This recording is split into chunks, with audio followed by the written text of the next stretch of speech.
Hello guys, this is Mike and dito tayo sa ating magiging bagong bahay ng ating business, which is yung Running Gears and Max Saint. So currently nagpapaayos pa lang din tayo sa maraming kailangan ayusin.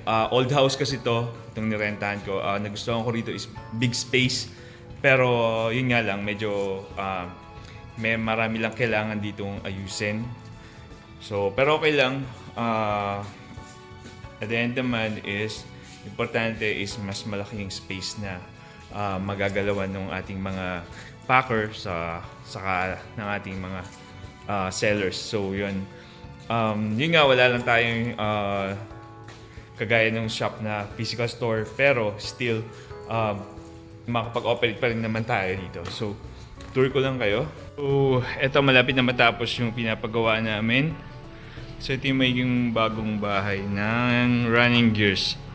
So, and sobrang bulok kasi yung mga ano yan. Old house kasi to, pero malaki siya.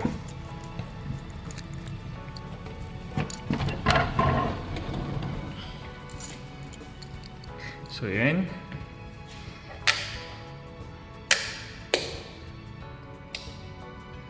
So yan. So meron na tayong mga ilaw na kabit na. So, ito is yung office. Papalitan na lang ito ng doorknob, saka may ilaw na rin. Ayan.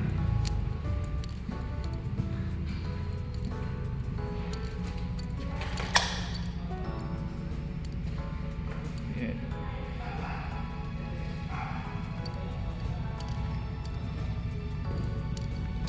So, ito. Ayan. Logo natin sa shop, pinadala natin. So, kulang pa to ng mga ano dyan, layers, saka may mga accent pa. So, ito na yung magiging kainan nila. So, dito pantry area. So, yan yung pantry area. Then, stock room, of course. So, napalitan na rin mga switch. So, ito, malapit. Kailangan patapusin. Hindi pa tapos masyado to. Ayan. So, kailangan pa ayusin to sa stock room. So, yan yung update.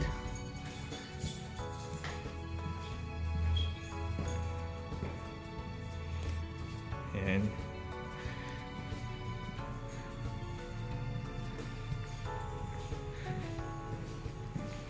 So yun, may mga lights na pakabitan na ng ilaw din.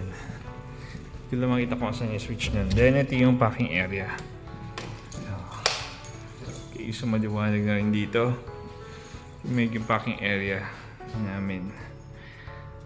Then yun yung office kanina. Pipinturahan pa yan. So marami pang aayusin dito. Pero last week na, this week.